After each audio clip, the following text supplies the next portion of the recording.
I'm only the microphone because it makes it easier for them to hear the other end. Although this one here is a little touchy, so I'll move to the next one.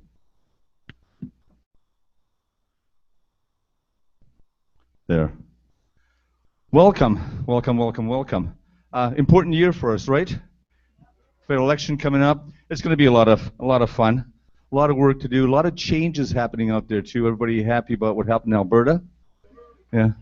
I'm I'm just excited that people made a change. I don't care who they changed to. I mean, at least they're listening and doing something. It was anything but, and I think that's important as well. So I think that bodes well for where we're going with this. Because what we do is really world-changing work.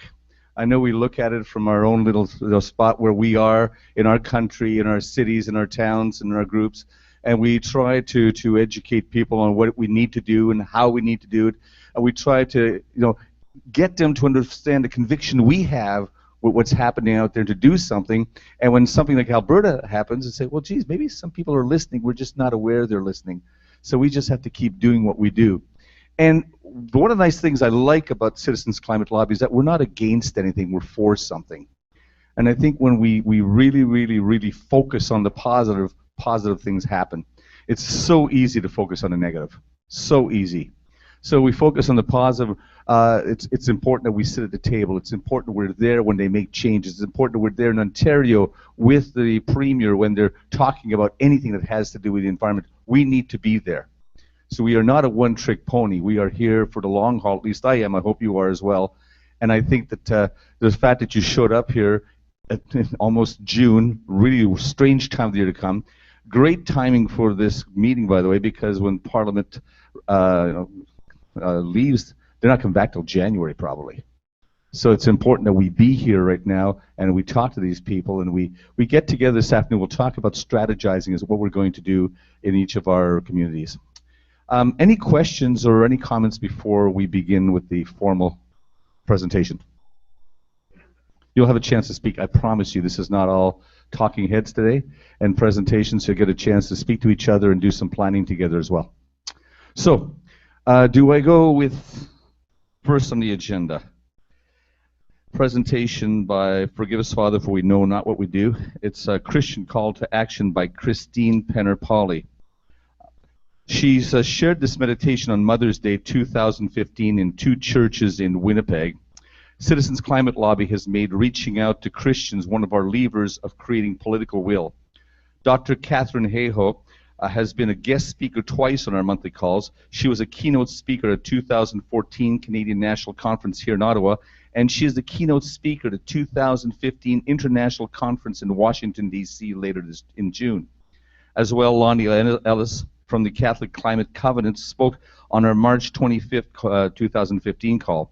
Of note, CCL's Danny Richter went to the Vatican in 2014 on behalf of CCL as part of a select group of people to work on climate change. Finally, telling our stories is a powerful tool for creating political will, and I hope you enjoyed the video as much as I did.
so acidic from the extra carbon dioxide that the ocean water is starting to take the shell out of shellfish.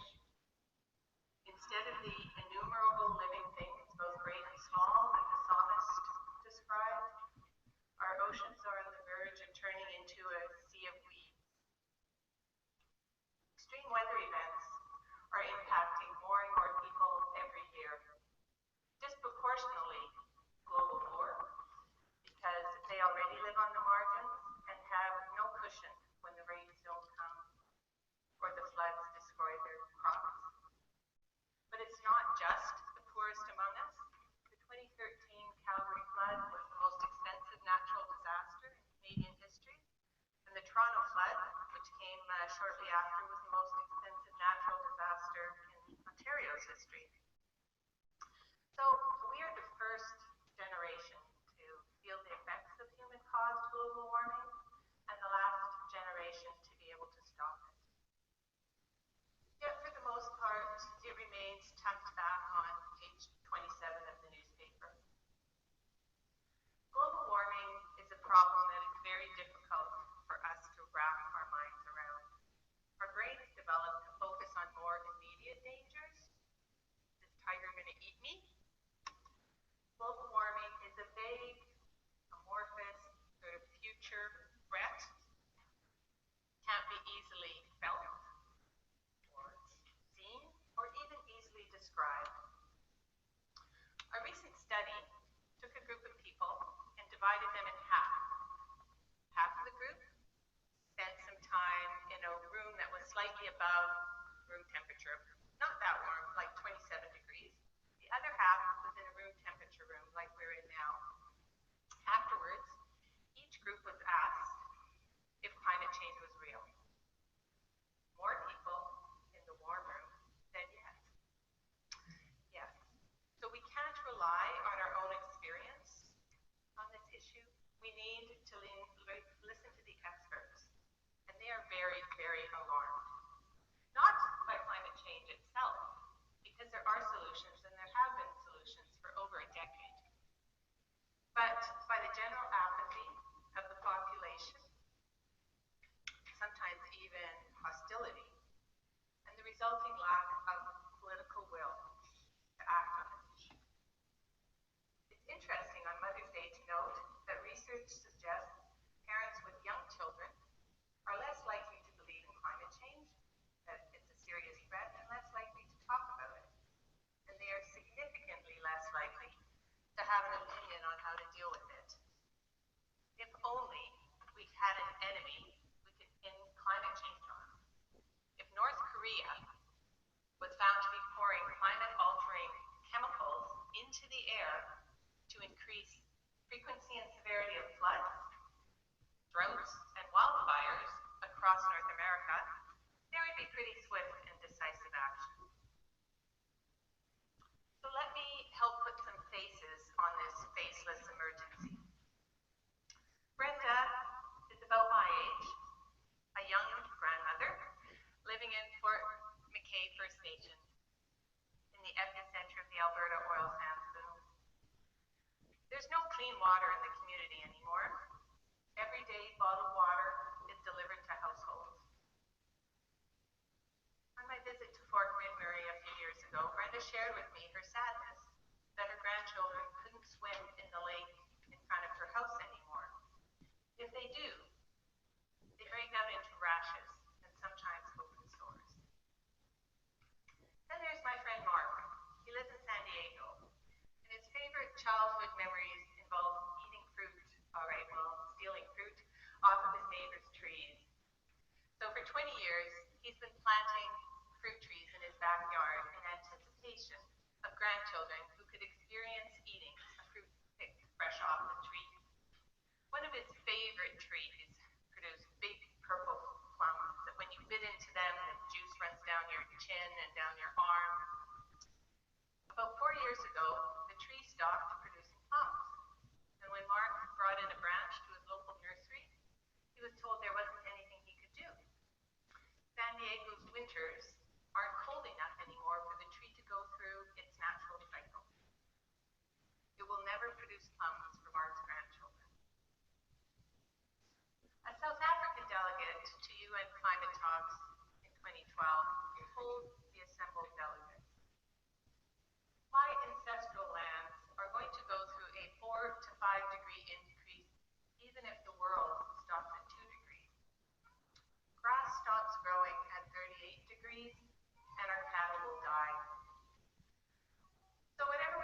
managed to preserve through genocide and colonization, we're going to lose climate change.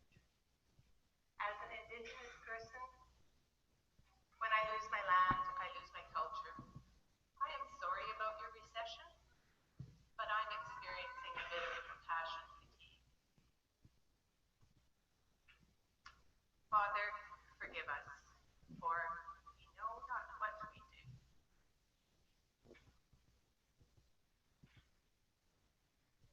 As Christians, we are called to love our neighbors,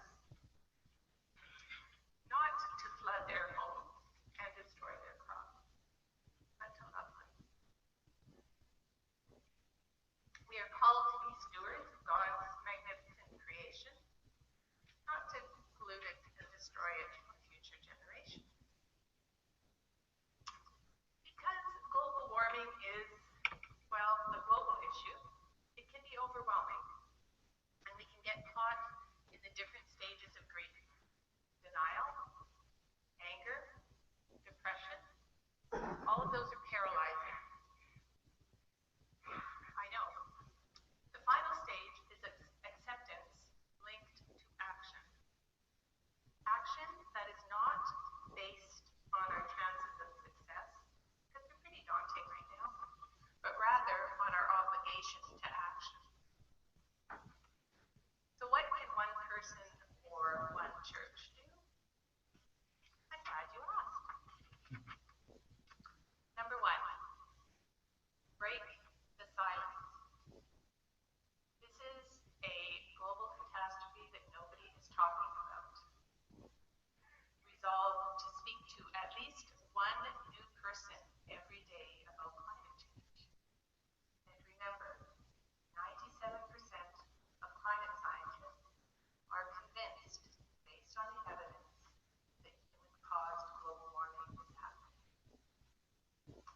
2, pray daily about climate change and ask for guidance on this issue, and then allow for space and quiet to listen for the answer. There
was not debriefed by any spiritual director about his mystical experience.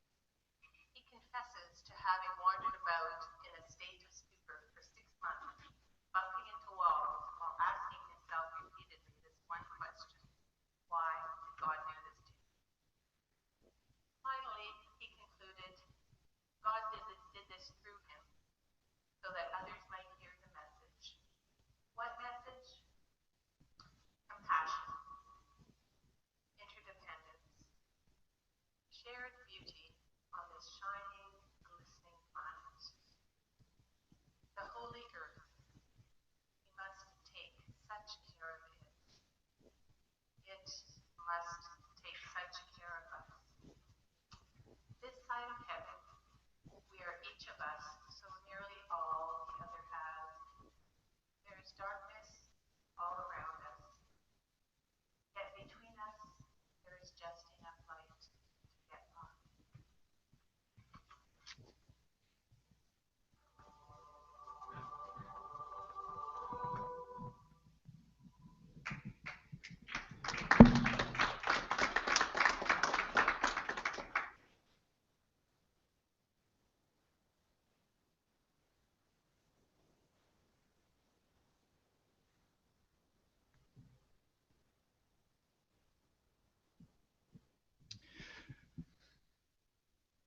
We did have a few other things that I wanted to play, and we'll try to play it later on because I think I finally figured out the sound problem, which is yes. I hope you heard most of that. Yeah, okay, you didn't, but most people heard, which is good. So we'll try to fix that because I think I finally figured out what the problem is or how we can resolve it. Where are we going to next, Kathy? We're going to Carrie. And is Carrie on? Yes, she is. Okay, good. Carrie Saxifrage is our next speaker. Hello, I'm here. Can you hear me? Yes, we can. Perfect. I'm just going to introduce you, Carrie. Nice seeing you again. Nice Yeah, hearing you again. see you. Carrie Saxifrage is a journalist and author whose work on First Nations responses to the proposed Northern Gateway Pipeline has garnered significant critical acclaim. Her research and analytic skills were honed as an environmental lawyer in the U.S. Now she writes for the Vancouver Observer and homesteads on a remote BC island. Carrie's pursuit of adventure and love of nature has taken her up mountains like the Matterhorn and Chimborazo. In 2006, she committed herself to the most life-affirming adventure yet, a low-carbon lifestyle. Recently, she came to Sudbury on her book tour, and I got a chance to meet her and chat with her and have lunch with her even for the Big Swim. And her book has received high praise. This is a copy of the booklet if you haven't seen it. It's a great read, and we've enjoyed hanging out with her. Carrie will read a couple of passages from her book, answer a couple of questions, about 20 minutes, and then we will ask volunteers to draft their story based on George Marshall's principles of storytelling later on. Okay, thank you. Carrie, it's all yours, and welcome back. Thank you. Thank you so much, Jerry. So can you see the first screen of the PowerPoint presentation now? Yes, we can. Okay, good. So this is my book. It's called The Big Swim, Coming Ashore in a World Adrift. And I wrote it as a climate outreach tool. It's the most unusual climate book you will ever read because it's stories. And what I've learned about communicating climate change, it's a lot from reading a book called Don't Even Think About It, Why Our Brains Are Wired to Ignore Climate Change by George Marshall. Is these principles on the stage, on the screen. And one is that stories engage our minds in a whole different way. Another is to really communicate climate change, we have to establish ourselves as someone who people trust, whose judgment they trust, who they know is someone to be all in. A third principle is a quest story instead of an enemy narrative. And the fourth is connecting climate action to sources of happiness. Now I'm going to go through each of these ideas with a quick passage from my book. So let's start. Stories engage the emotional mind. You can liken your mind to an elephant with a rider. And the elephant is your emotional mind. The elephant loves stories, metaphor, meaning, images. And the rider is the rational mind. The rider really needs facts and data and for things to add up and to be consistent and to make sense. So the rider is steering the elephant, but sometimes the two disagree and the elephant wins. So ultimately, to engage people to take their own action, we need to convince the elephant that this is the way to go. So my elephant stories have to do with a lot of things, with a jawbone, a huge pumpkin, a very, very long swim. You'll see a little creature in the bottom left-hand corner. It's called a pika. It lives in high alpine areas. And I wrote a story about this creature because it needs a good snowpack, and we're losing snowpack in our alpine areas in the West. But anyway, these are all chapters and stories in the book. And if you read the book, it's very personal. And by chapter 2 or 3, you know who I am. You know I'll dress up as a big rabbit, that I will grow a huge pumpkin to make friends, that I'll swim 5 miles between islands, and that sort of thing.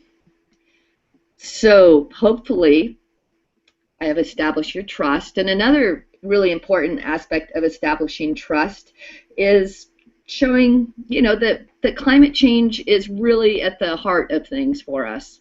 So I'm going to read a passage from my trip up to northern BC, where I spoke with First Nations leaders and elders about the Northern Gateway pipeline. I'm speaking with 2 Haisla elders here, and one, Gerald Amos, has just got up to leave, and the other, Cecil, this is Cecil Paul, a lovely gentleman in his 80s. He and I are sitting at a coffee table in a restaurant talking, and he leans forward to get a better look at me. I'm interviewing them for a news story. "Can you turn off that tape recorder?" he asked. So I turned it off. "Can you tell me why you're here?" "I'm writing news stories about the pipeline because I'm worried about climate change," I said. Then, for some reason, I started to cry. Cecil's kind gaze put me right into that part of my heart that sees how climate change is shredding the amazing, complex, abundant beauty of nature. Not the nature that we visit in parks, but the nature that sustains everything, all of us. "My heart is breaking from the understanding of it," I said. "If I write about it, I don't feel so bad." Cecil reached out a narrow hand with 2 fingers missing. He took mine. "Thank you," he said as he patted my hand. "Now I will feel safe speaking with you."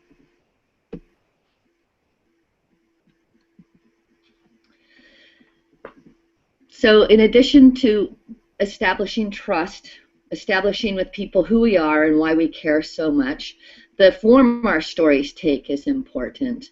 And according to George Marshall, and I found myself, people respond much more positively to quest narratives where, you, the protagonist, are going out on a mission based on what you think is right, rather than an enemy narrative. And I learned this from my writing group, who one of the women has a family who is in the tar sands industry, and she would not read chapters or stories about the oil companies as bad actors. And I think that was a very useful bit of input from her. But she was very interested in the story about the Haisla First Nations elders and stories about the pika, an adorable little animal, and stories along those lines that really, they're my stories about why I care. And so I encourage everybody to think about what their quest is, particularly with regard to climate change. And mine is to find a meaningful way to live with it. It's huge, it's difficult. And also to protect my sacred values. My sacred values are family and nature. And this is my son by an alpine lake. So the quest that runs, that's the quest that runs through the book, and there's chapters about low carbon living, about First Nations and fossil fuel infrastructure, about those cute little pikas I keep mentioning, and also about coping with the despair of it, that this huge thing is coming and really the window is open and we need to take action quickly, and we don't always see that happening. So how do we just continue on in a meaningful way and know that we are really living the good life in terms of living our values and protecting what we love so much? So low carbon living. I'm just going to read a bit from a chapter called Hail Mary Shining Sea. And my husband and I have realized, it's the year 2007, we've realized that climate change, in the words of Elizabeth Colbert, another author, says, these are her words, "It may seem impossible to imagine that a technologically advanced society could choose, in essence, to destroy itself. But that's what we're now in the process of doing." So my husband and I took this in a very deep way, and we thought, okay, first off, let's just stop contributing to the greatest extent possible. Let's try to get our personal carbon emissions down to the sustainable world average. And we were surprised to see that really the biggest change was to stop flying. On the left-hand screen, there's a bar with a lot of red at the top. That's a flight to Europe that we took when my son was 9. We wanted to show him, you know, the Louvre and that kind of thing. And we don't travel a lot, but we took that trip. And that was the year we started charting how much carbon we emit. And we were shocked. And we realized, oh, if we're serious, we probably shouldn't fly. Of course, we're in the habit. We have family in California. In the next 2 years, we continued to fly. And then we quit. And our emissions aren't as low as we would like, but we're at about 4 tons per person per year, which is close to what's sustainable. It's about 3 tons per person. So then the question is, you know, what meaning does this have? What difference does it make for us to not fly as a practical matter?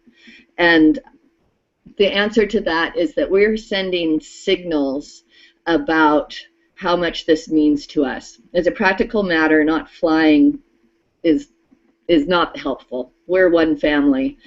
But to us it's meaningful, and I think that it's also meaningful as a signal that, you know, we're serious about this. We don't want to contribute. So I'll just read a paragraph about that. What difference would it make for us to not fly? As a practical matter, none. But for some reason, it did make a difference to us. We had committed ourselves to trying to live a climate-safe life, and it seemed fickle to go back on that because we felt entitled to something we admitted was a luxury.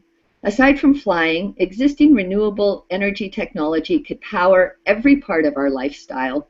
We didn't need climate change. We didn't want to say climate change is wrong. We wanted to say we can be just as happy without those things that are causing it. And again, I want to salute Citizens Climate Lobby.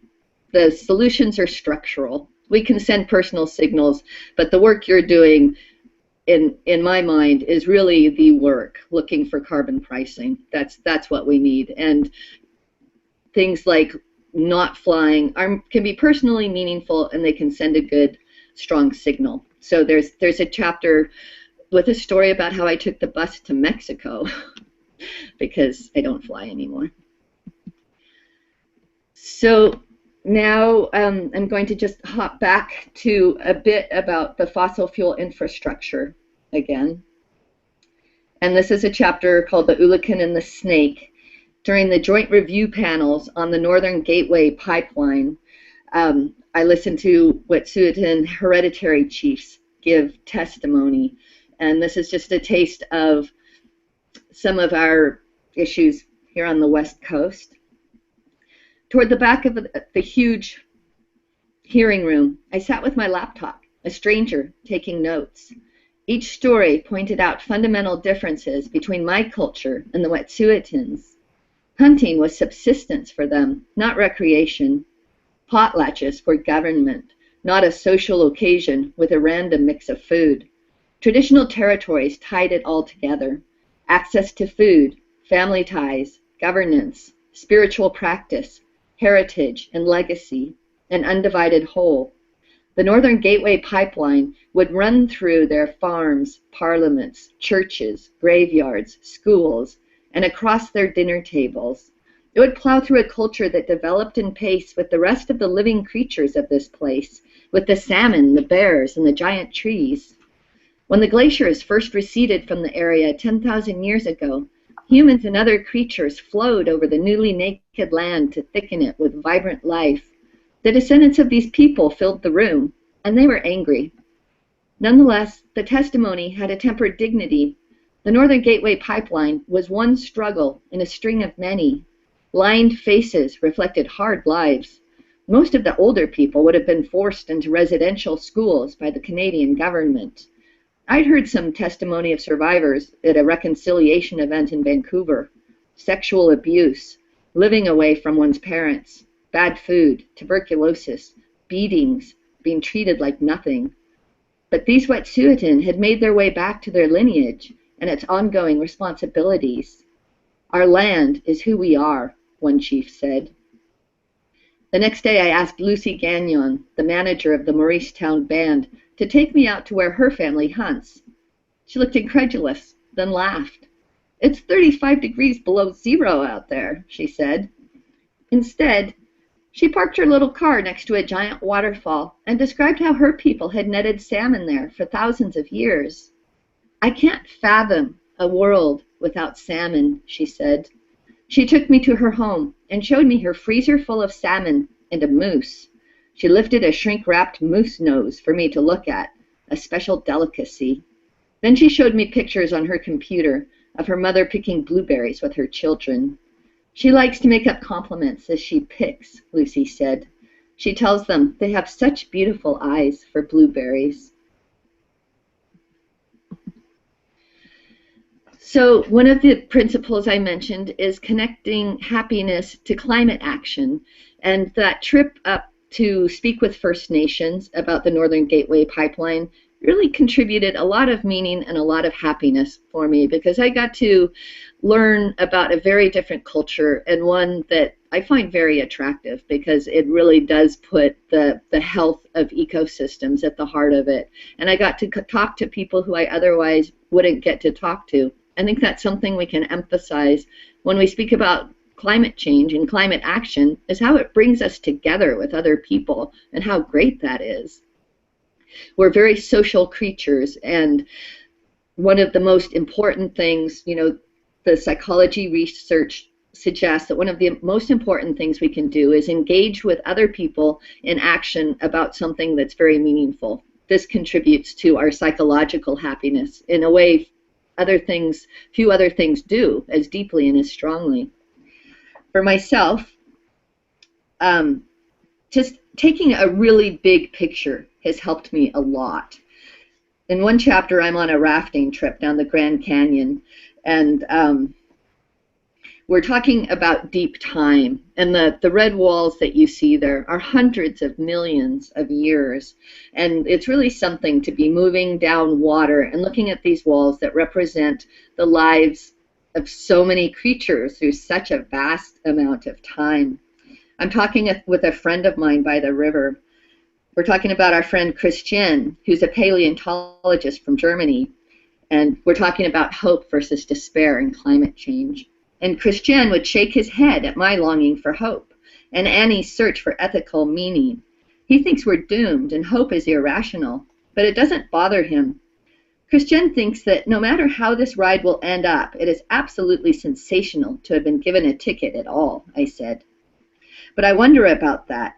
We're just starting the most intense period of change humans have ever faced, and I want to know there will be a humane, civilized transition. If we don't leap through that closing window, I want to know that the world built on the ashes of this one will include the joy of being human. "We can't know," Annie said. She described a meditation retreat she had attended in New Mexico that used a koan, irreconcilable loss. During the retreat, huge forest fires burned in the mountains across the valley. Every day they awoke to smoke and flames. Climate change was right there, destroying the forests they loved. "We were breathing the loss of climate change," Annie said. "It was so much bigger than we could honor or grieve. There's such irreconcilable loss. An unrequited love, I said.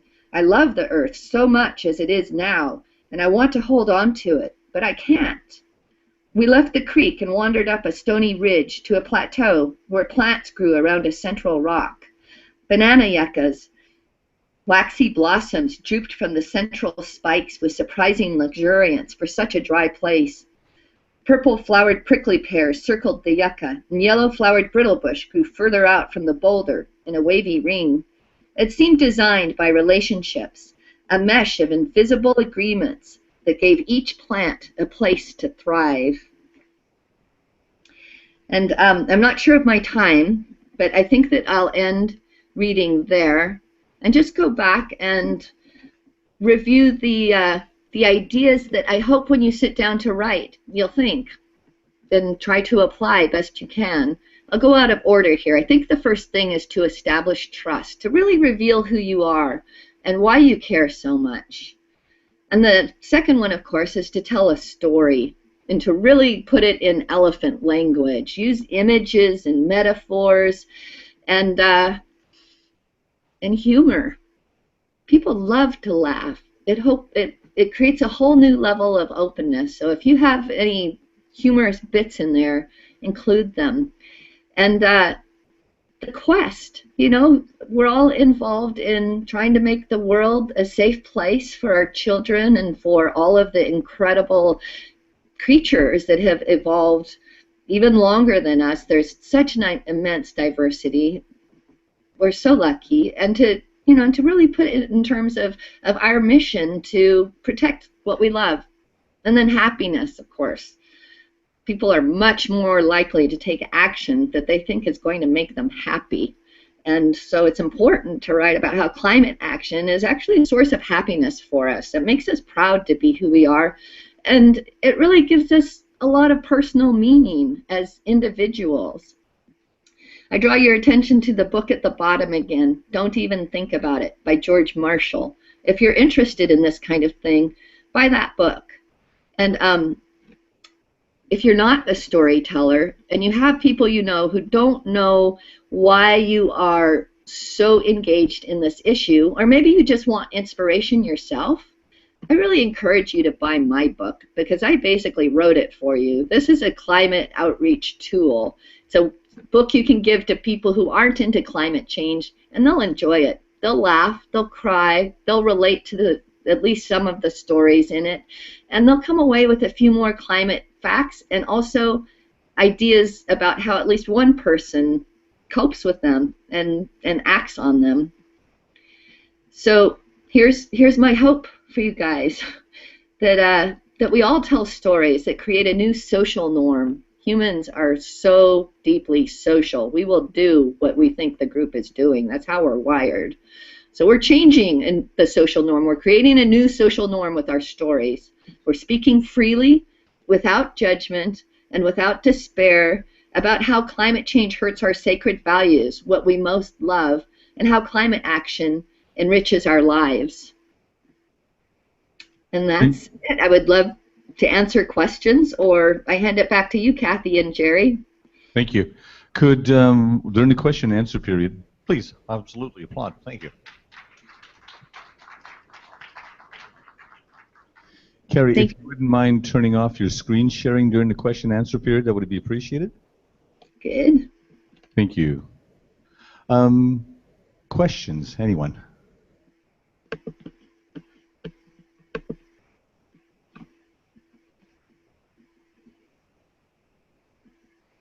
Yes.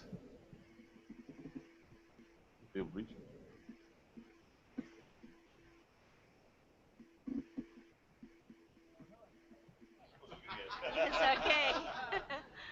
How do you choose the type of story for a different type of age group, social group, or a cultural group? That is a great question. I think that we can't reach everybody. As when we tell our personal stories, some people will relate to that. My book will relate to people who love nature and love adventure, and it might not appeal to well, actually, it has appealed to deeply religious people too, but it might not appeal to other ones. And that's why it's important that there's a variety of us telling stories, and that we really listen to people and support people telling stories that are outside of our cultural group, because we can only tell our own story, right? And so if we just each reach other people like us and support the people who are coming from different perspectives, then we have a diversity of stories that can appeal to a diversity of people. Having said that, there's a lot to be said for just pure imagination stories that aren't biographical, but put the ideas into story narratives. For our personal stories, we can't reach everybody. We can just reach people like ourselves. Question, yes. I'll repeat for you if you want. I just wanted to ask if Do you use the stories as part of a book group or clubs? Yes. This book has a discussion group at the end, and it asks big questions that I think are almost precursors to climate change. Like, one of the questions is, how does science relate to your sense of spirituality? You know, I think that's something that, in terms of climate change, but it really cultivates the way of thinking that can embrace both those concepts.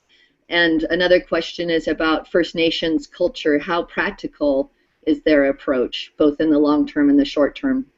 So this has a great book group discussion guide, and one that kind of goes to the deeper level of questions that then opens us up to climate action, I think.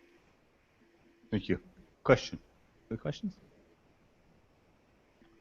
So, Carrie, thank you very, very much. Thank you, Jerry. Continue on your quest of inspiring us all. And Kathy. That was beautifully read. Thank you so much, Carrie. And I just wanted to say, as a rule, I don't read climate change books or or watch climate change movies. And when I first opened this book, I couldn't put it down. It really healed me in a lot of ways, and I highly recommend it for everybody in this room and everybody watching online. It's an amazing book. Thank you, Carrie, for putting it out there for us. Thank you, Kathy. Okay. Thank you so much.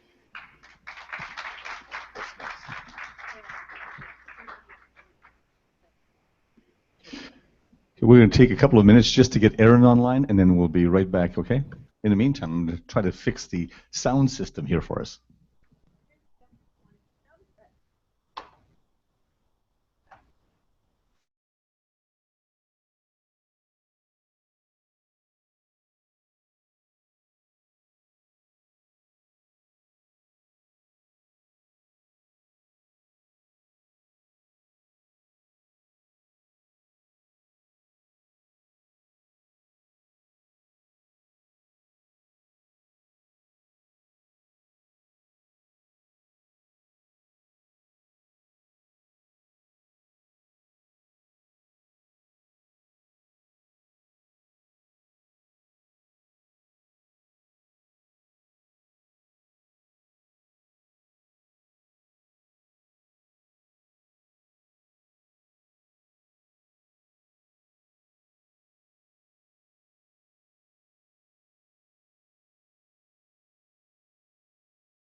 Hi, Aaron.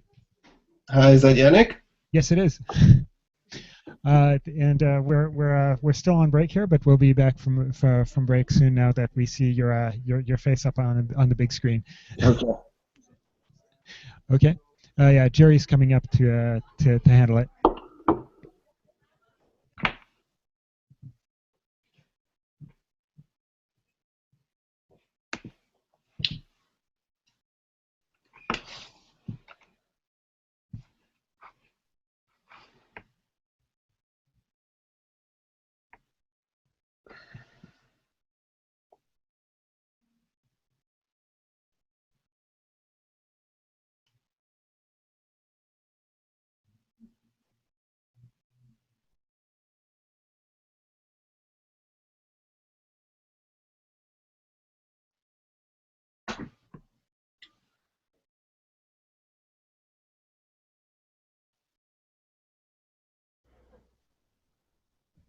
"30 seconds, everyone. And I just wanted to remind everyone that this is a live broadcast and it's a recording as well. So, so don't say anything you don't want other people to hear. Especially if you're sitting over there. So this is a live webcast and a recording. If you want to find it, go to Google+, go to our website. And you'll see we have a YouTube channel and a Google Plus channel, and you'll find it on there. So if you want to refer to these. And for those of you who want to listen to Christine Penner-Pauly's beautiful meditation, it's just Google the name of it, Father Forgive Us. And it's written in your booklet, and you'll be able to find that as well. It's a beautiful meditation, and she also put the transcript online. So for those of you who want to present to churches, this is a great resource. Because some of that is cut and pasted right out of Citizens Climate Lobby materials. So yeah, I thought it was a great introduction to the program. So thanks everyone. I'm going to hand this over to Jerry. That was my commercial break. That was a prepaid announcement here. Thank you anyways. We were having some technical difficulties here, so we're trying to resolve a problem with a little wire. We got everything else in the world except this one little wire. So, our next presenter is Aaron Freeman. Aaron Freeman is the founder and president of GreenPAC, Canada's organization to build environmental leadership in politics. For 25 years, Aaron has played a leadership role in developing public policy. He is the owner and principal of Pivot Strategic Consulting Incorporated, which helps companies, NGOs, and foundations develop their capacity to solve environmental problems through public policy. Between 2009 and 2012, Aaron served as a senior advisor to the Premier of Ontario. He advised the Premier on environment, Attorney General, Labour, Community Safety and Correctional Services, Natural Resources, Aboriginal Affairs, Agriculture, Rural Affairs, Municipal Affairs, and Northern Development and Mines and Forests. Prior to joining government, Aaron played a key role in several national advocacy campaigns on environment and energy, democratic reform, consumer, international development, and human rights issues. He served as the policy director for environmental defense, where he led environmental policy initiatives for the organization, including on climate change, toxic substances, and pollution, Great Lakes and source of water protection, and endangered species. He previously worked closely with parliamentarians and public servants to pass amendments improving the Species at Risk Act, the Official Development Assistance Accountability Act, and new political fundraising rules. In 2008, he was named by the Hill Times as one of the top 100 federal lobbyists in Canada. He was one of only 2 of those named from the broader nonprofit sector. Between 2004 and 2009, Aaron was a part-time faculty member at the University of Ottawa's Faculty of Law, where he taught public governance law. He is the co-author of The Laws of Government, The Legal Foundations of Canadian Democracy, the most comprehensive legal reference book on the law of Canadian democracy. The Ontario Bar Association lists the laws of government as one of the top 15 books every lawyer should read. Erin has been a strong advocate on democratic reform issues, preparing and overseeing legal interventions on third-party spending limits at the Supreme Court of Canada, and as the lead advocate on a federal bill to limit political donations and close fundraising disclosure loopholes. From 2000 to 2009, Erin was a regular columnist with the Hill Times, Canada's parliamentary newspaper. During the early 1990s, Erin worked for Ralph Nader in Washington, D.C. as Nader's Raider. Erin is a graduate of McGill University and the University of Ottawa's Faculty of Law, where he was awarded the Gowling-Lafleur Henderson Prize for International Trade Law. Ladies and gentlemen, Erin Freeman. Thanks so much, Jerry. I'm not sure how long we've got and how you want to break up the session. I thought I would speak for about 10 or 15 minutes and then have more of a discussion, which I know is a bit of a challenge given the format here. Jerry, does that work as a format for you? It does work, yes. That flag flying upside down? So I'm going to talk a little bit about GreenPAC, and some of you are familiar with this organization. We're a new organization. We launched about 2 months ago, and the purpose of GreenPAC is to make environmental issues politically relevant. Very similar to the objective that CCL has. And the reality is, right now, environment almost systematically punches below its weight politically in Canada. And there are a number of reasons for that. One of them is given where environmental issues, how environmental issues play out in the political process. I should say that we do work on the political side of government quite extensively in the environmental movement. We strategize with our allies, and we move policies forward, and we work with our allies. But at the end of the day, the question comes. Where are you guys going to be when it counts? And in most parts of the country, most of the time, that conversation is very short. By and large, we don't endorse, we don't donate, and we don't show up. So there's a small number of groups in Canada that are trying to change that, and certainly CCL is one of them. And that's one of the reasons why we're so eager to work with you guys on trying to move the needle on specific environmental issues. We're not a campaign organization. We focus on one objective, and that's building environmental leadership.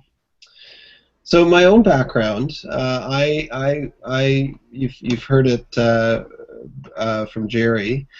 And one of the things that was a real turning point for me in the development of GreenPAC was I worked on the last major law that was passed at the federal level on the environment in Canada.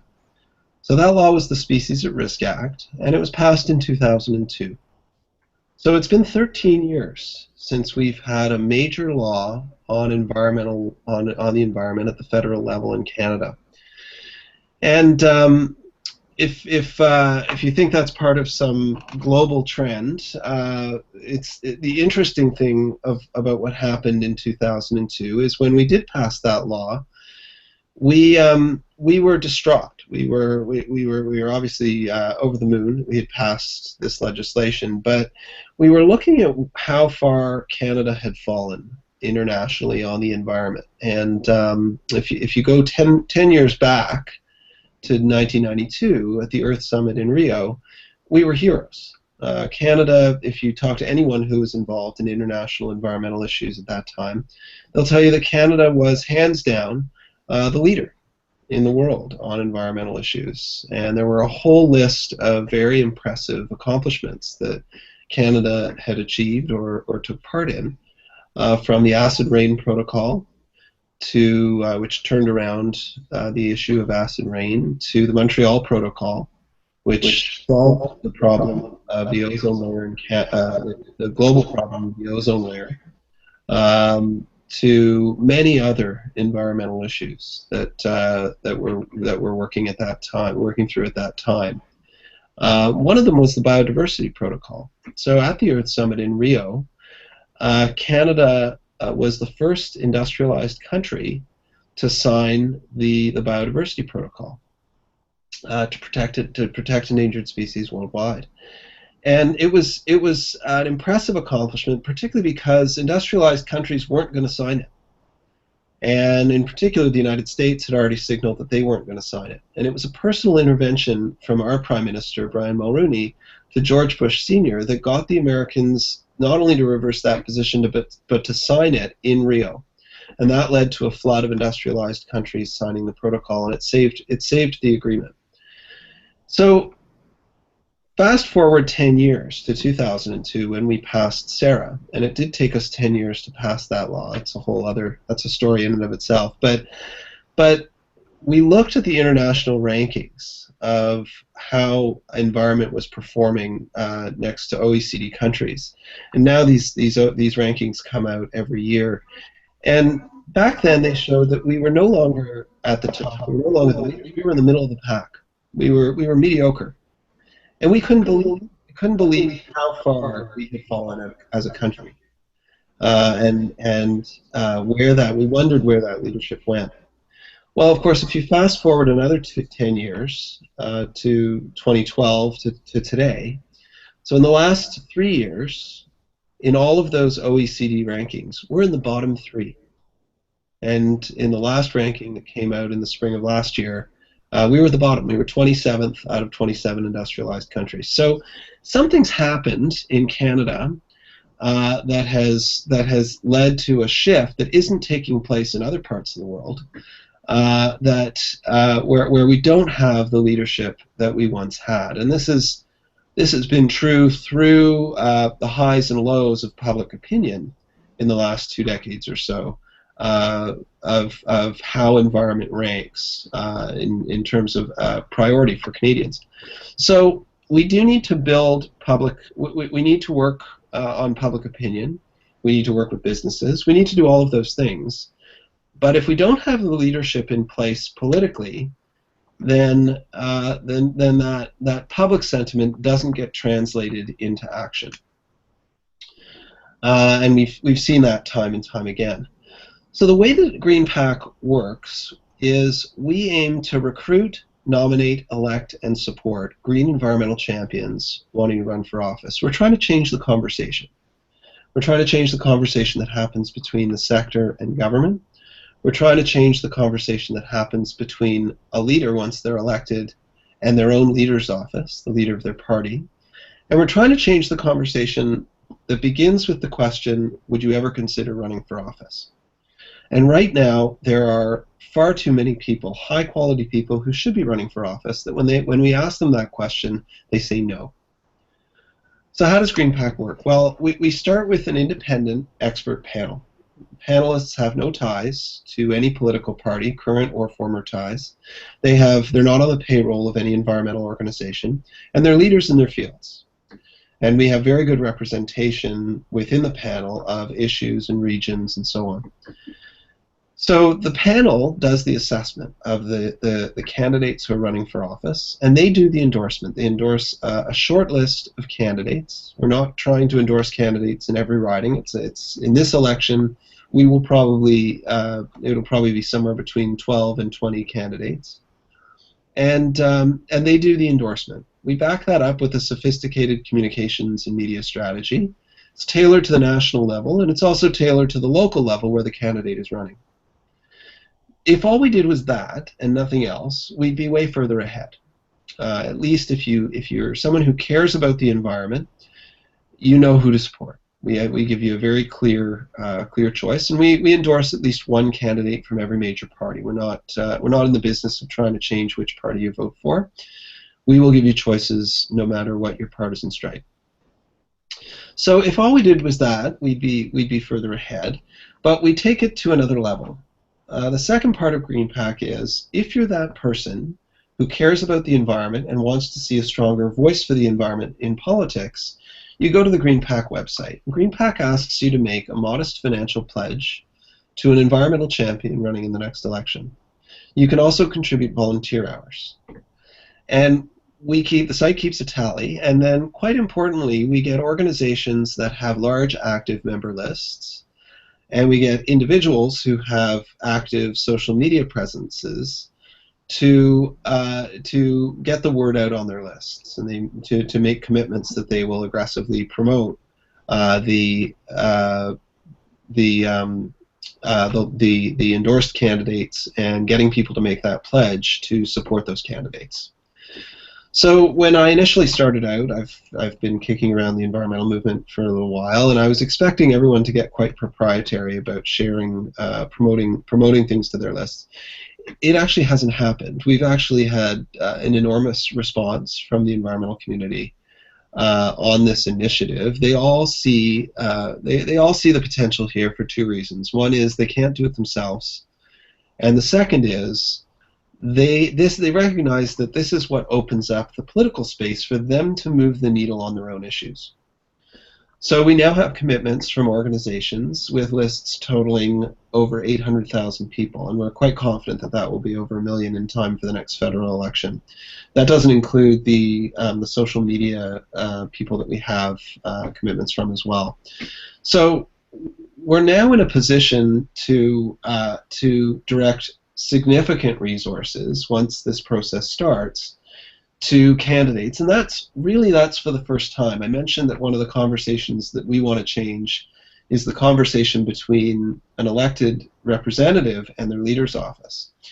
So we've had champions in the past. We've had people who are very strong on the environment who are willing to go to their leader's office and say, this is very important to me personally, and I think we should do it. This environmental initiative is important, and we should do it.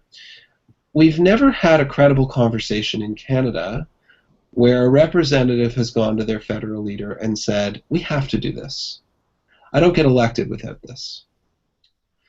And that's one of the things that puts environment below other issues in terms of its political clout. The support for environmental issues is diffuse. It's spread out across the country. Typically about, depending on how you ask the question, about 5 to 15% of Canadians. For those folks, it will impact their voting behavior. And for a solid majority of Canadians in all parts of the country, environment ranks as a second or third or fourth priority. In a geographically based electoral system, that kind of spread out diffuse support doesn't translate into political power. There's no real way to harness that in the first past the post system that we have. So we need another mechanism. We need another mechanism that will translate the concern that's broadly shared among Canadians for environmental issues into political and electorally meaningful power. So that's GreenPAC's objective, and that's our entire organization is built around creating that leadership. So I'm guessing that there are some questions. I would like to throw it back to the audience. Again, I know it's not a perfect format for that, but I'd love to hear thoughts from. I've never had a chance to talk to a large group of people from CCL, so I would actually love to hear your thoughts on this.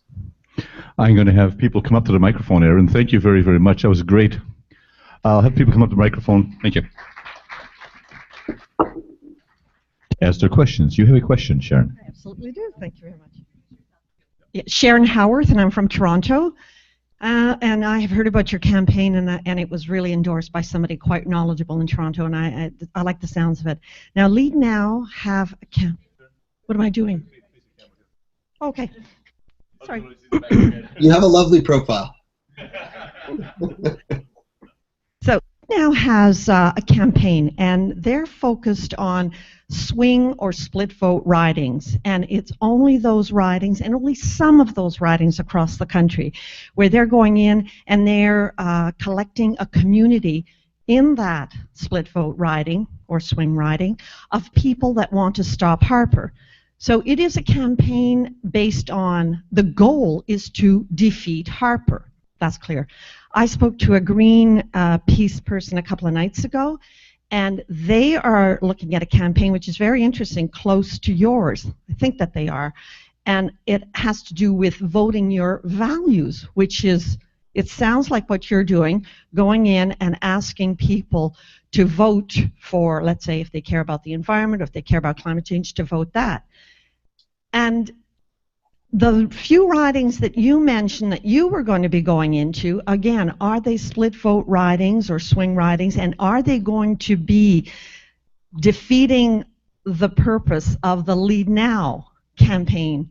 If you vote for Defeat Harper, one campaign, then you can't be voting for your values because it defeats the purpose of that campaign. So are we, different environmental organizations, working opposite and confusing people?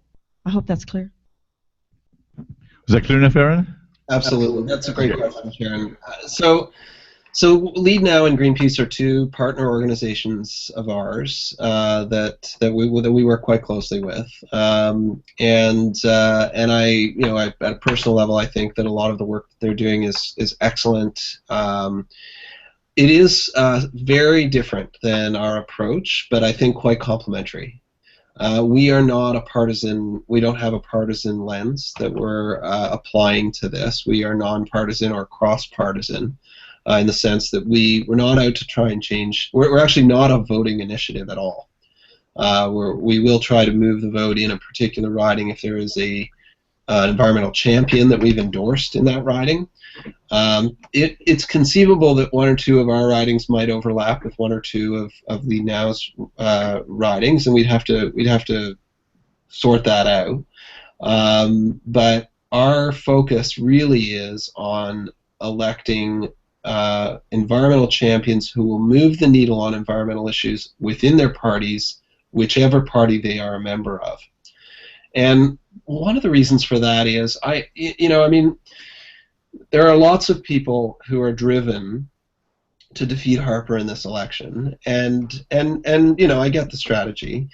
I guess for me, when I look at the longer-term trend, so again, I worked on the campaign, I coordinated the campaign to pass the last law that was passed in this country at the federal level of any significance on the environment, and that law was passed 13 years ago. And I don't know about folks in the room, but I'm not actually seeing anything in the window from any of the major political parties federally that suggests that there will be a major environmental law passed in the next government, in the next parliament. So certainly on our current trajectory, it doesn't appear that way. I think we need to turn things around. What's interesting to me is that will mean that we will have gone almost 2 decades without any major legislative progress on the environment in this country, regardless of who wins. So we need to figure out a way to change that dynamic quite dramatically and turn Canada into a leader again. And if that doesn't call for a campaign that is focused across the political spectrum, look, the environmental issues are too global, they're too complex, and they're too long-term to pretend that one party doesn't exist on the political spectrum, to ignore them, or to suggest that the solution lies with only one party on the political spectrum. We need supporters in all corners, and we need to turn around all of the parties on this issue. The greenest prime minister we ever had was Brian Mulroney. It wasn't a Liberal, it wasn't a Green, it wasn't an NDP. So there's nothing antithetical in any of the political parties' ideologies that somehow runs counter to the environment. I think it's up to us to creatively build that leadership in all parties. Thank you. Doug Pritchard from Toronto as well. Aaron, you speak about endorsements for candidates in a number of key ridings, and what about money? Do you have money of your own to dispose of these campaigns, or will you just be pointing potential donors to these endorsed candidates? So it's only the latter. So we, under Canadian law, we couldn't direct money to candidates. So what we do is we collect pledges. Pledges of specific amounts to specific types of candidates, and then we play matchmaker. So you tell us what kind of candidate you're looking for, And when we do our endorsements, you get the whole list of endorsements, but then you also get the candidate that best matches your preferences and the direct link to their support page. So we don't collect a dime in political donations from anyone, and we don't disperse any money to candidates. It's purely the play is purely recruiting large numbers of Canadians who will pledge that support, and then getting them to deliver that support when it counts. Thank you much, Aaron. It's the idea is also to get the support to the candidates early. So if I could have gotten away with ripping off the name Emily's List, that's what I would have called Green PAC. So if for those of you who don't know, Emily's List is a large super PAC in the United States that supports women candidates, and it's not named after a dead woman named Emily. It's an acronym, and it stands for Early Money is Like Yeast. It makes the dough rise.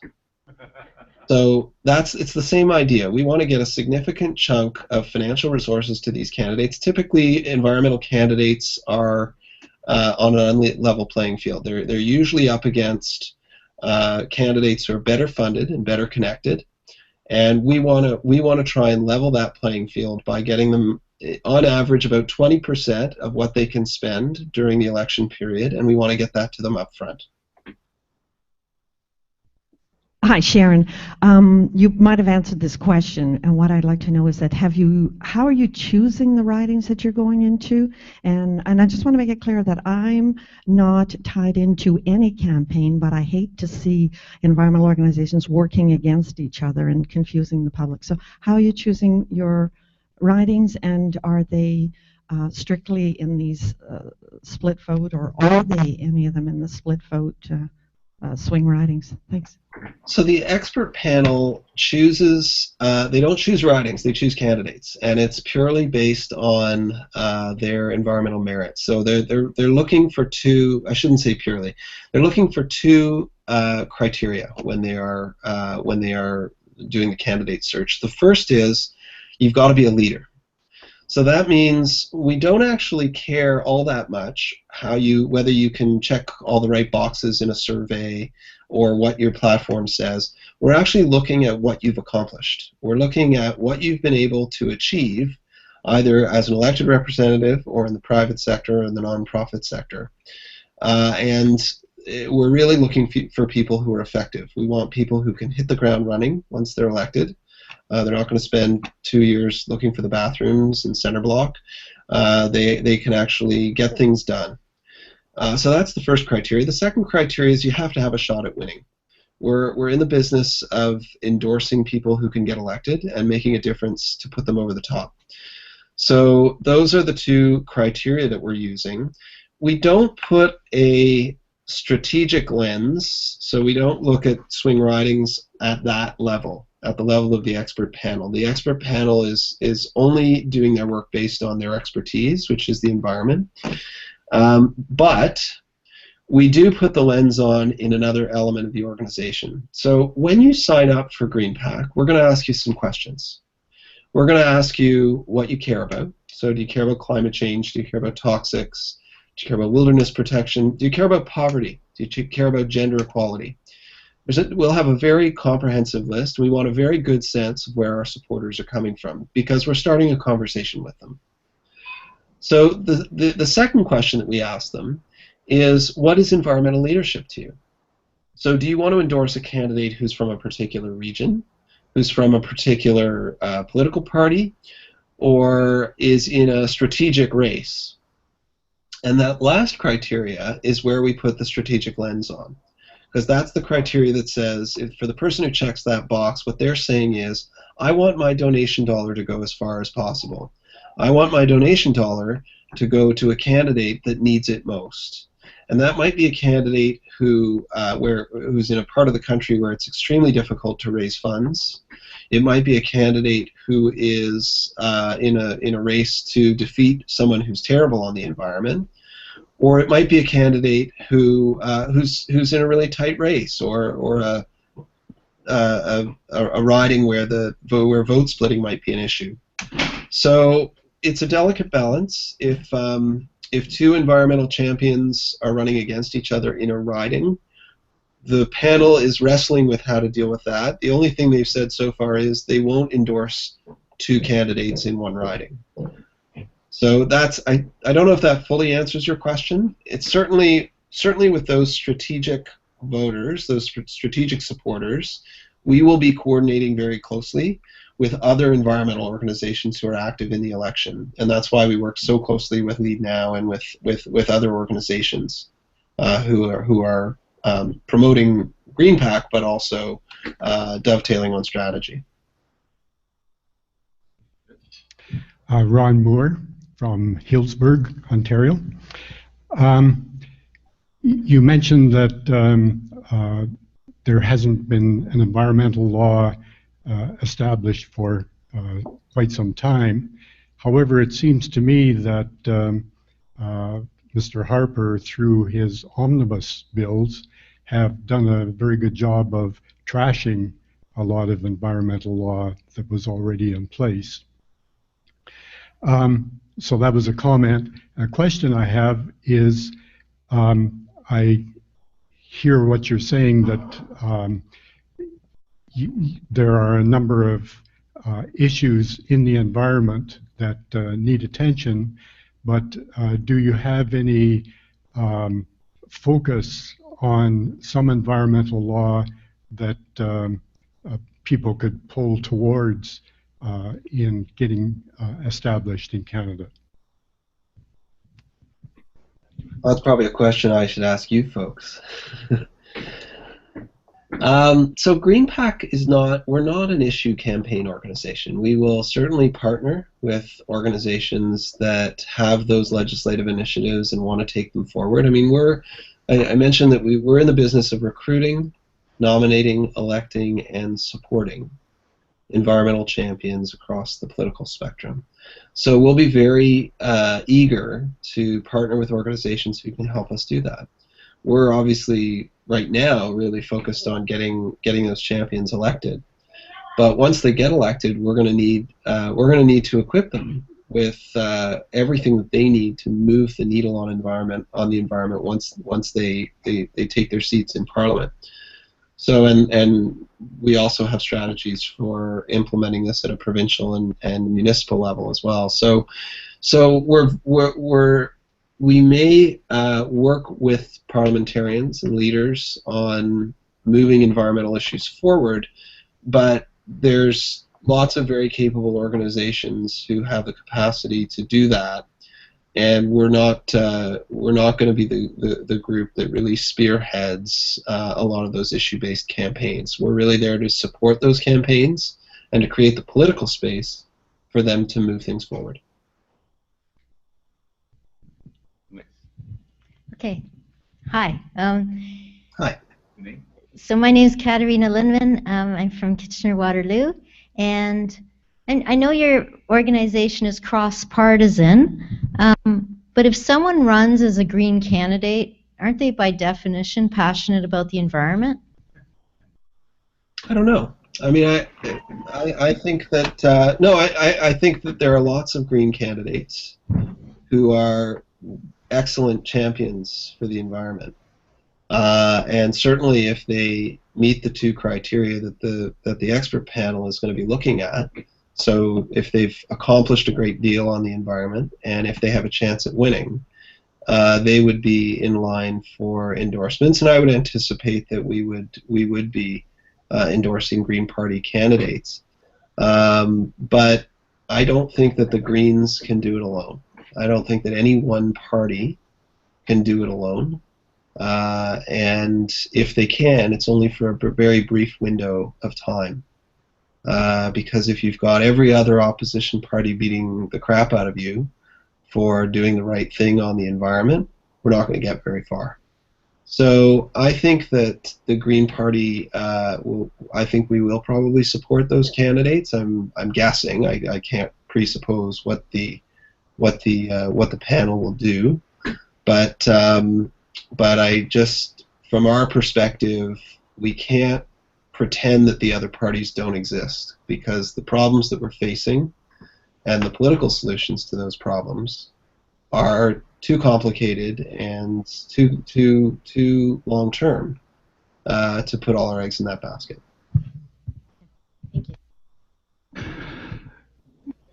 And then closing remarks from Kathy afterwards.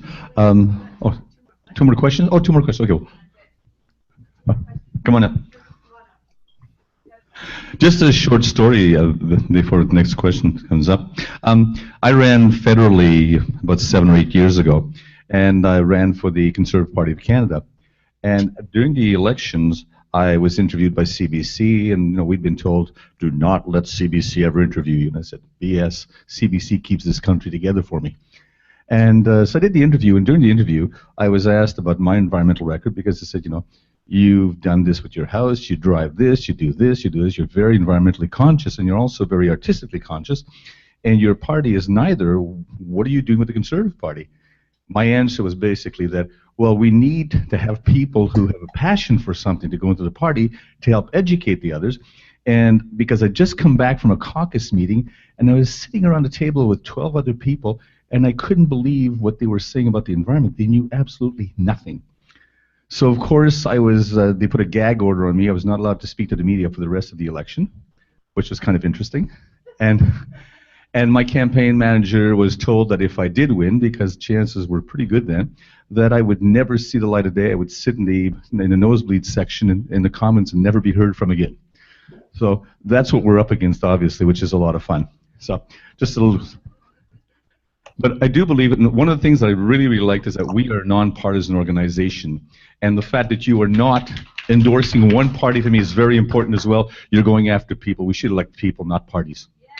Well, interesting. Sorry, I know there's a questioner coming in. I just wanted to respond briefly, though. The interesting thing about people who sit in the nosebleeds is most of the progress that we've made in Ottawa on environmental issues in the last couple of decades, a critical element of that progress has been backbench MPs from all parties, usually working across party lines, going to their leaders' offices and working in committee and passing private members' bills and going to the media and placing the issue in front of their parties.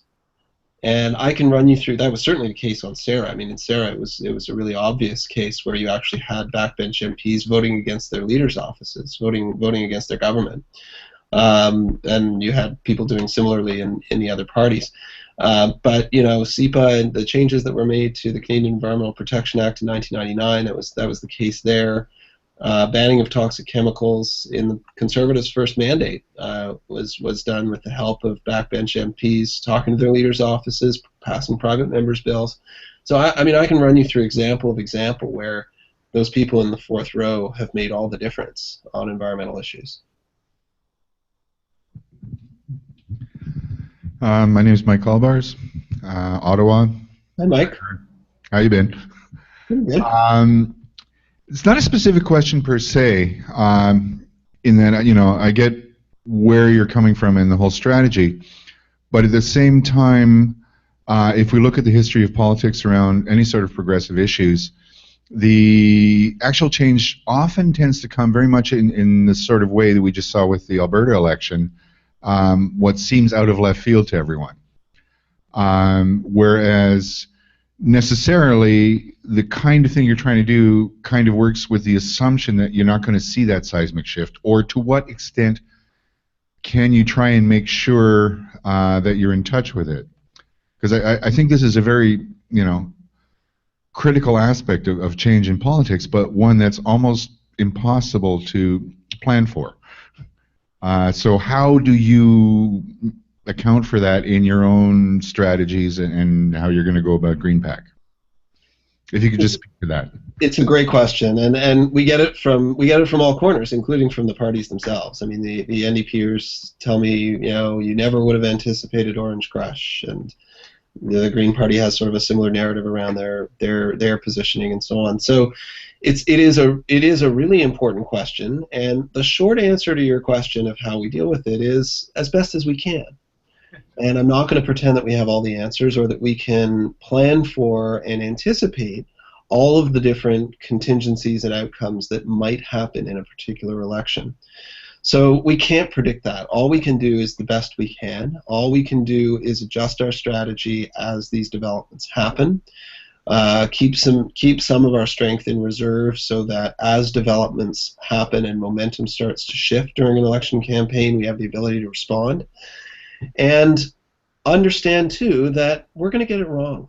There are going to be a few instances. I think they're going to be a very small number, but there are going to be instances where we endorse someone, we back the wrong horse. Or where we fail to endorse someone where our endorsement could have made all the difference. So if there are 10 races, I think we're probably going to get it right in about 8 of those, and we might get it wrong in 2, and that may mean that somebody doesn't get elected who could have. But I don't know if that makes us worse off than we would be otherwise. So I think. I hate to sound bloody-minded about it, but it is a bit of a numbers game, and I think we're going to get it right in far more instances than where we're going to get it wrong because we couldn't have anticipated, every particular outcome. Aaron, Steve Dick, Guelph, Ontario. So appreciate the work that you've been doing. Really interested in the breadth, from electoral reform to environmental work. Because Green PAC's going to be endorsing candidates, I kind of think, well, okay, an NDP candidate is going to come out in favor of cap and trade, which is, my second favorite carbon pricing policy. But I haven't heard you actually speak to carbon pricing, and wondering if your expert panel has kind of put some thought in there. Personally, I really look at I have a great concern about if we don't get carbon pricing right. My sense is that this election in particular, the environment and carbon pricing and energy issues, really the wind is going to be at our back in a way that it hasn't been in previous elections.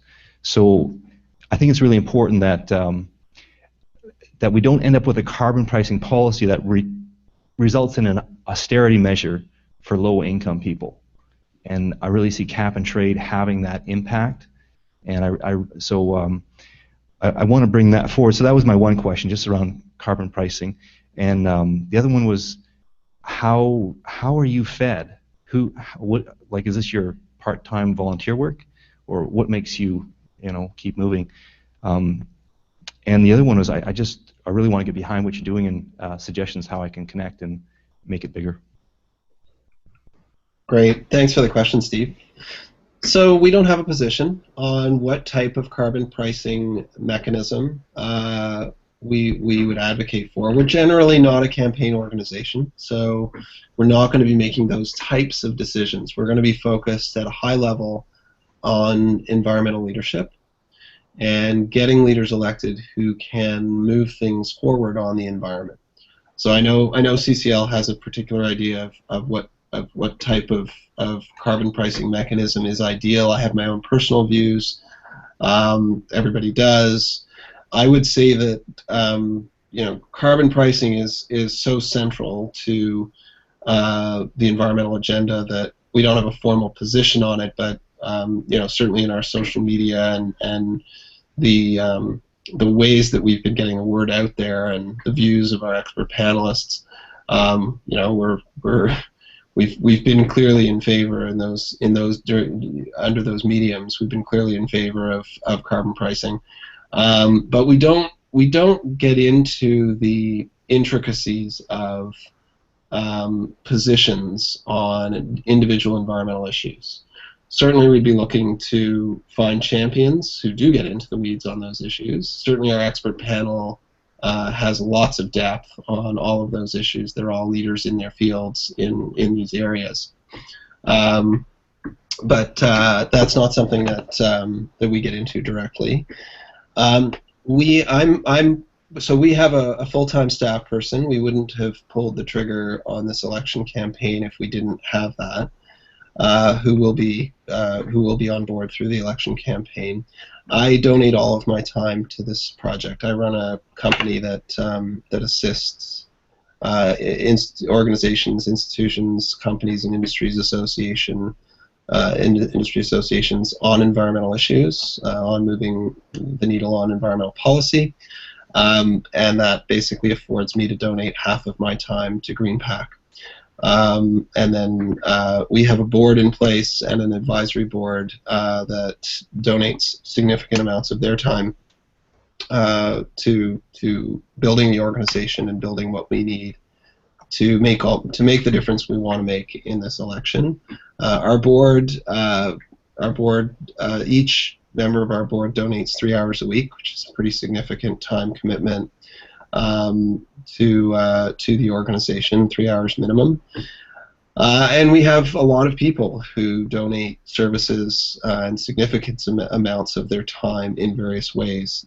So that leads to your third question, which is how you can help.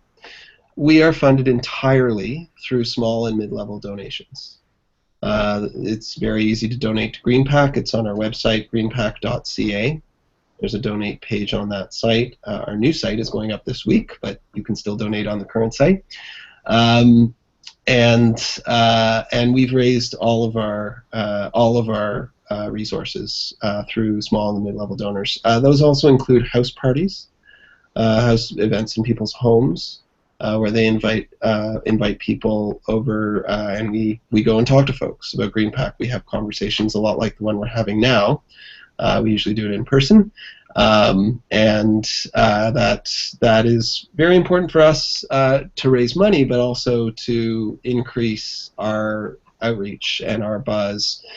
We're in the business of establishing a deeper connection with our support base. Given what we're asking them to do, it's not enough to build our list through social media alone or other list building strategies. We're actually building a community of people who care about environmental leadership, and a lot of that is going to rely on establishing a deeper connection with our support base. So any help that you guys can give us in reaching sort of medium-sized groups of people to talk about GreenPAC and get them involved would be hugely, hugely appreciated. And then you had, I can't remember the last element to the question. You want to know how I fed myself, how we fed the organization, and what you can do to, what you can do to help. So yes, any help you can provide in reaching people. Social media champions, we need a lot of them. So signing up, sending an email to me and our outreach director that you can help us promote GreenPAC through your social media networks, through Twitter and Facebook in particular. We are trying to do a slow build of those networks.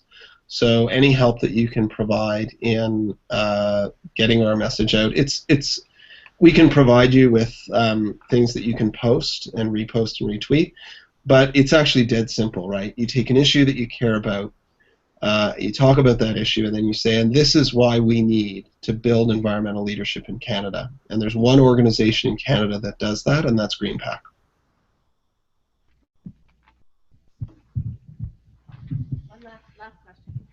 Hi, I'm Glenn Marshall from Oakville, Ontario.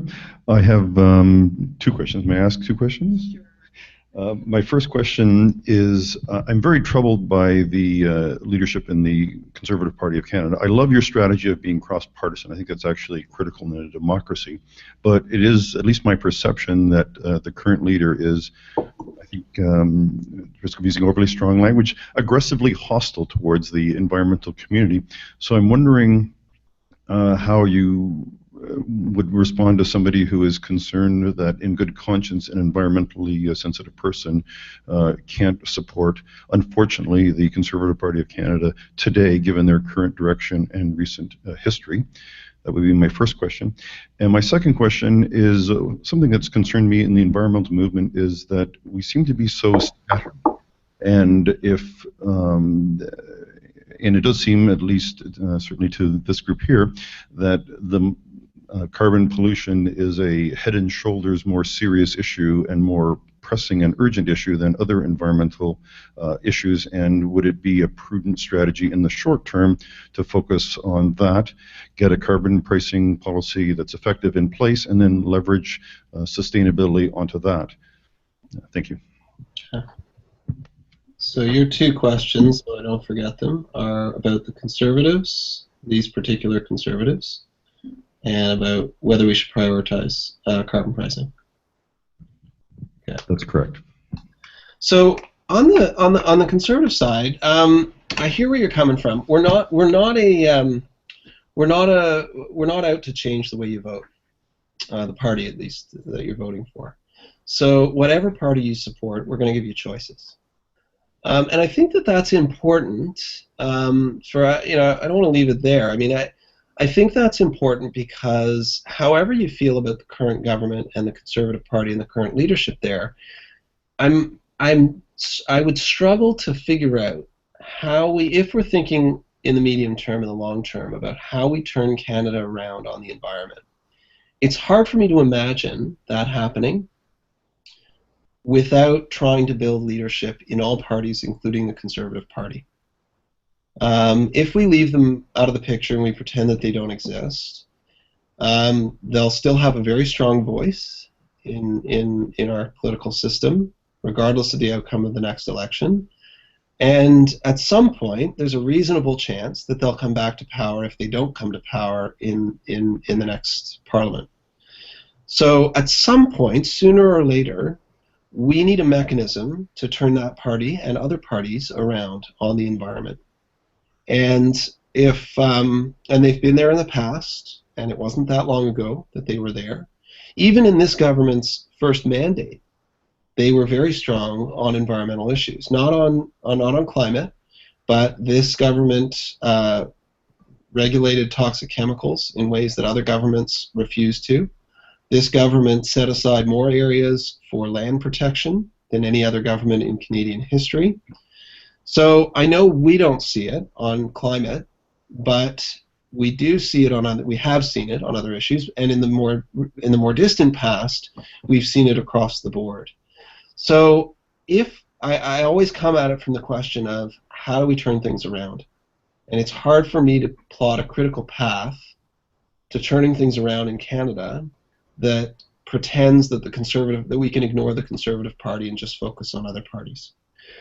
So your other question was about prioritizing carbon pricing, and you don't have to convince me that climate change is the most important environmental issue going. We are not going to. Our mandate is really to focus on supporting leadership on all environmental issues. Now, climate change is broadly viewed as the most important of those issues. I think if we elected a bunch of environmental champions to Parliament, chances are they would prioritize climate change over other issues, and we would certainly be there to support them and help move the needle on climate change with them. But we're not going to close the door on somebody who wants to move a different environmental issue forward. There are lots of people who care about lots of environmental issues. We want to make sure that there's a mechanism for those voices to be heard.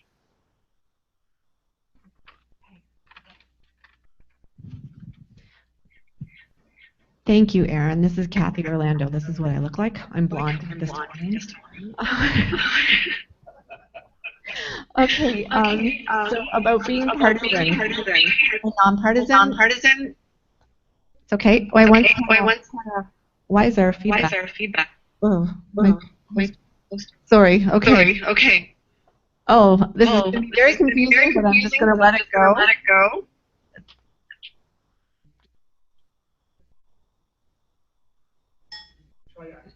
Okay, much better. Phew, I was getting dizzy. Okay. So about, partisan and nonpartisan, obviously CCL is nonpartisan, but I also had a very wise person say to me, maybe getting partisan or being partisan on the climate issue may be part of the reason why we're in this mess. So staying strongly focused on being nonpartisan is really the way to go forward. And that's just someone's opinion. You can take that any way you wish. And to Mike's question, and the way you answered it, just about, how do we know we're going to do this? We're in a time of massive change. It's chaos theory right now, and we just can't be afraid to make a mistake. It's just the ground is moving underneath our feet really fast. We just got to do it and try our best. Absolutely love that attitude.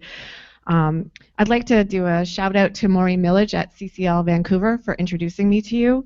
I think what you are doing, Aaron, is very noble and right on track, and I think it's very complementary to what we're doing at Citizens Climate Lobby. So thank you very much. And finally, how CCL can help GreenPack. This is just a brainstorm list. We'll we'll get the word out on our lists. We'll write a newsletter story about it. And if in this upcoming election you have a candidate that's strongly focused on carbon pricing, give me a call. Okay, we'd love to talk to that candidate. I can't thank you enough for taking a whole hour out of your Sunday. You have a family, and also to the volunteers. That was a fantastic discussion. Thank you, everyone. We're going to be taking a break. Thank you, Aaron. Thank you, Aaron. Have a nice day. Have a nice day. Thanks so much, everyone. Thanks for the opportunity, and look forward to working with you.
Darn it. Okay, oh, you want? Oh, you know what? I'm gonna get a wire while you're working on this. Do you want me to get them going on this? Yeah, and I'll get one. Okay. All right. Everybody come back.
Okay.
Hey, Yannick, can you hear me?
Okay, we have Mark on finally. Mark, how are you? Great, how are you? I'm fantastic. Ask anybody. I'm going to hand it over to you right now, sir. It's all yours. Thank you so much. Okay, hi everybody. So glad you're all there. You know, we've been working on something for the last couple of years, and I want to just walk through a couple of pieces of it. It really has to do with listening and how crucial it is that we practice our laser talks. There's two parts of that. One is just the simple part, like Cheryl McNamara will tell you the first time she went to Washington, D.C. and on Capitol Hill, she gets in her first lobby meeting and everybody panics. Literally nobody can say anything. And suddenly Cheryl starts talking, all these brilliant thoughts come out of her mouth, and she says, oh my goodness, these laser talks really work. And so it's important that we practice so that we can make points, we talk to people, but it's far more important that we practice so that we can actually listen and hear other people. Everything that's happening is happening with your member of parliament. That's where we have to succeed. And we're not going to succeed unless we pay very, very close attention. So I want to talk about 4 components of listening. One is I'm just going to call being better at hearing people. 2 is identifying what are the things in the background that generally don't get said out loud that influence what you can and can't hear.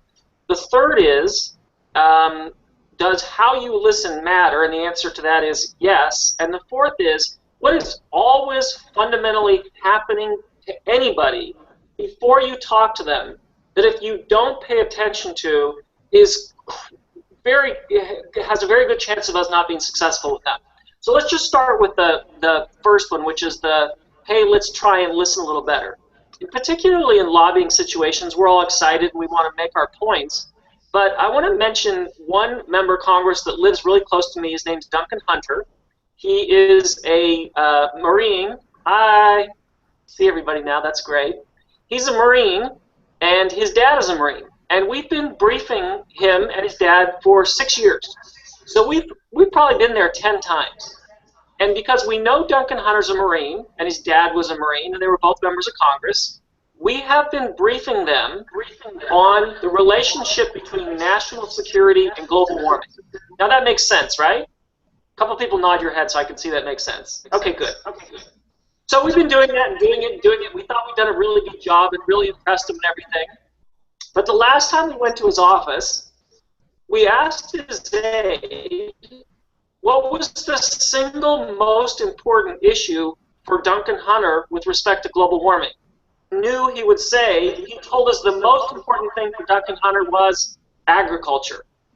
So we've been briefing the guy on the wrong thing for 6 years because we never bothered to find out what was important to him because we were certain we already knew.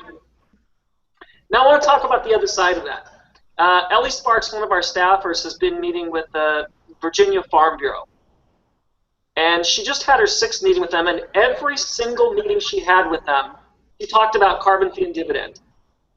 The last meeting, she sat down, and before Ellie could say anything, the gentleman at the Farm Bureau said, I'm going to tell you all the problems I have with your cap and dividend program.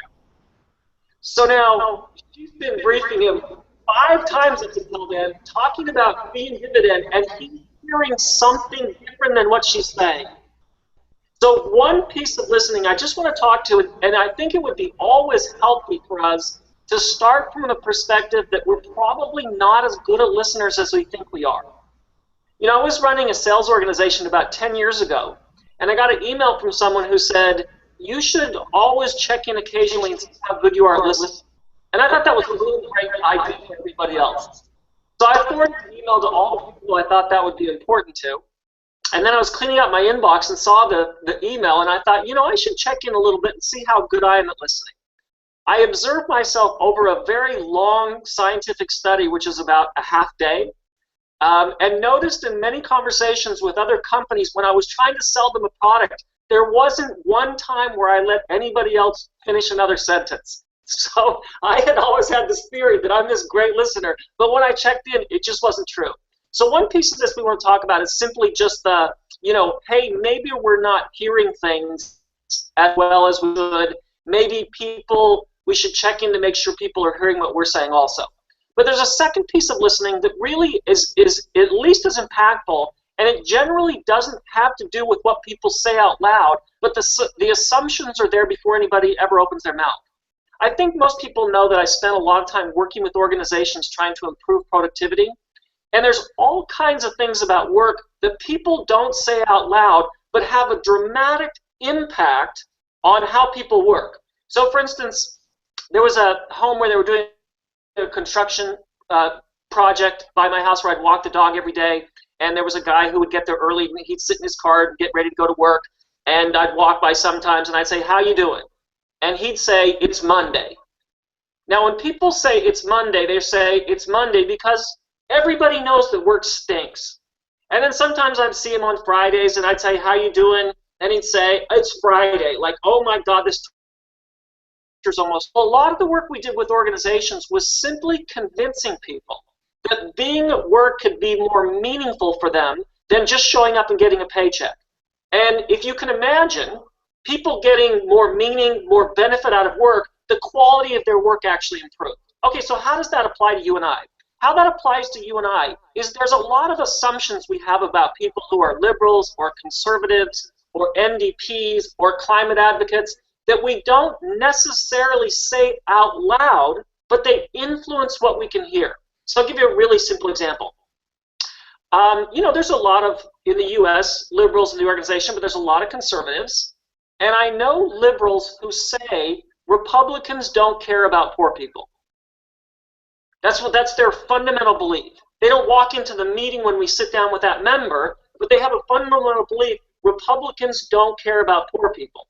So there we are. We've met with one Republican member of Congress's office 10 times. We finally meet with him, and he's, quote, a Tea Partier.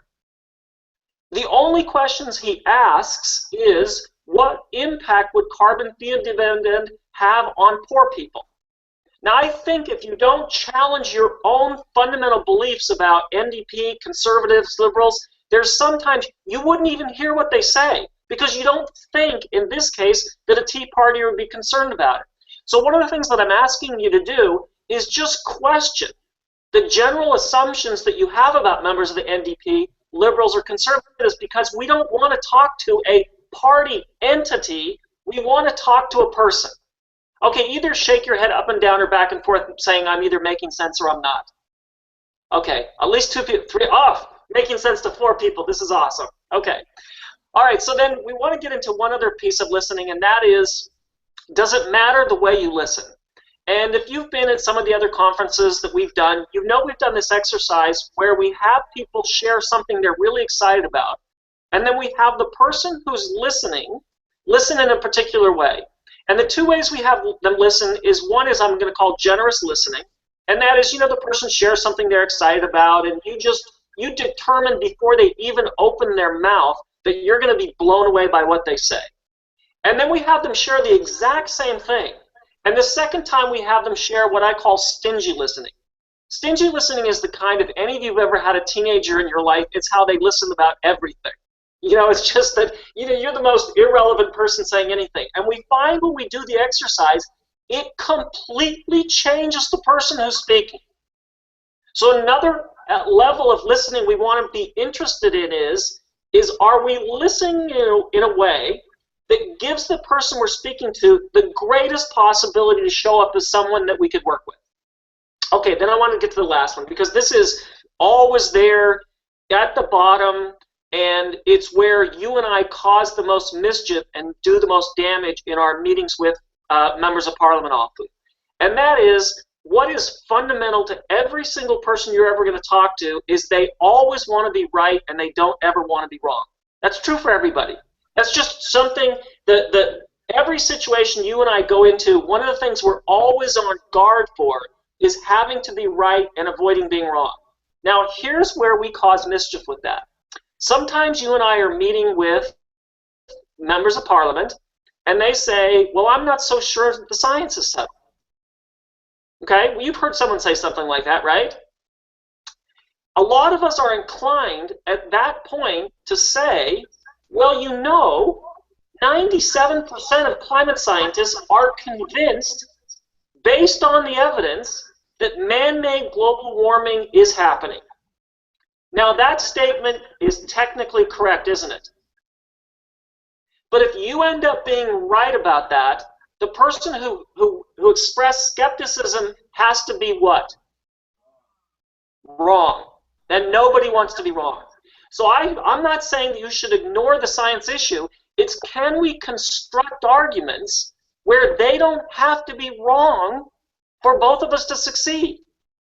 So my recommendation is if you're in meetings and people express skepticism about the science, don't get in an argument about the science. Say, listen, I would love to come back some other time and talk to you about the science. Some of the best climate scientists in the world are here at the University of Ottawa or McGill University or University of British Columbia. The more local, the better per province, because people trust people from their own province. What I would like to talk about today is a policy that makes the air and the water cleaner, grows jobs, grows the economy, and saves lives because the air is so much cleaner. So it's not that we don't want to pretend that people don't bring up skeptical issues, but let's not reduce that to an argument, because if there has to be a winner, there has to be a loser. So I'm recommending to try and lift it out of that domain of someone having to win or lose the argument, and rather saying, you know what, love to bring a scientist back sometime, but really let's talk about a policy that grows the economy, has the air and water be cleaner, and saves thousands of lives because the air is so much cleaner. Okay, any questions or comments about any of that? Is that a no?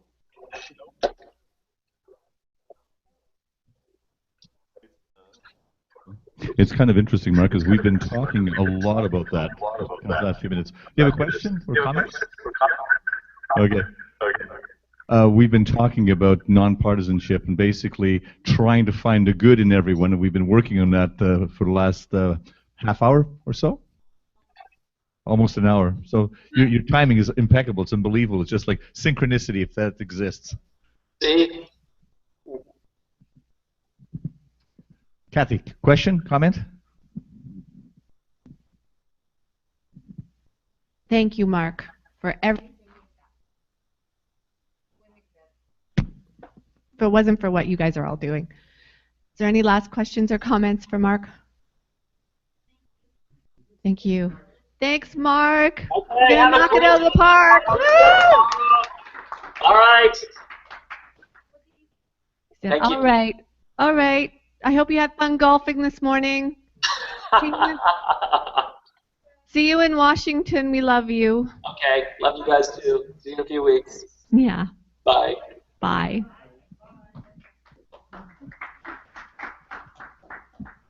Okay. All right. A moment of truth. Moment of truth, eh? Couple of things that I just wanted to bring you up to date on is that CCL Canada is now incorporated as of about almost a month ago now, and we also hold our own insurance policies for when we do things as well. And if you're going to hold an event and you need anything you need, to just let us know what you're doing. Make sure you're covered, so that we're aware of it. Okay. So you're incorporated as a non-profit or as a non-profit? As a charity? No, as a non-profit. As a non-profit. Yeah. Okay. Incorporated. Yes.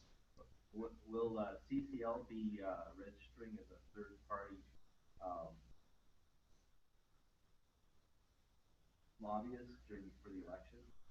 I don't know. We probably should at some point in time.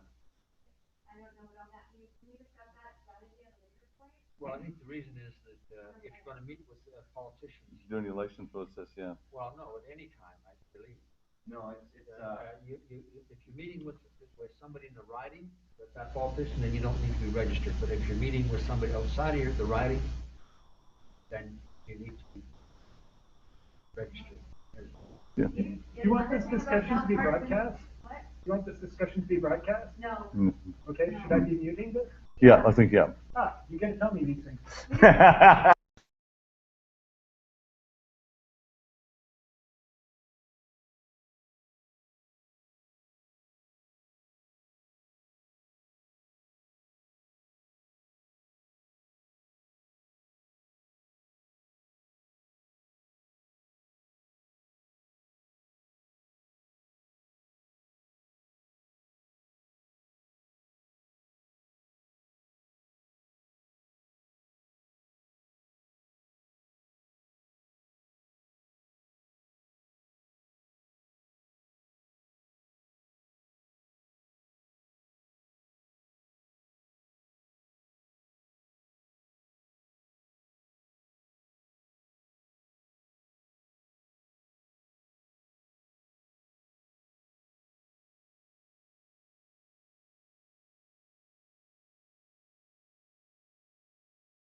Microphone.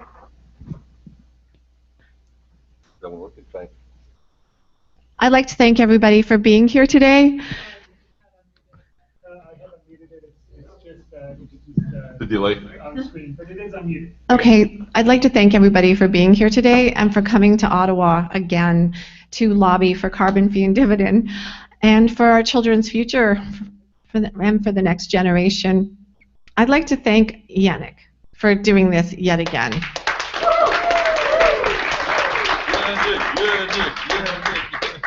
And my right-hand man, Jerry LaBelle, for being an amazing facilitator and a sound man. So this is, and just putting this all together, couldn't do it without either one of you. This was really put together. At the back of the book, there is a thank you.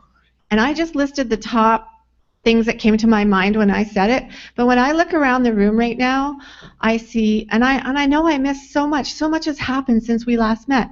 How many letters did Aaron write to CCL? Aaron write to Parliament? Like 400 letters, 500? That was just amazing. It's not in there.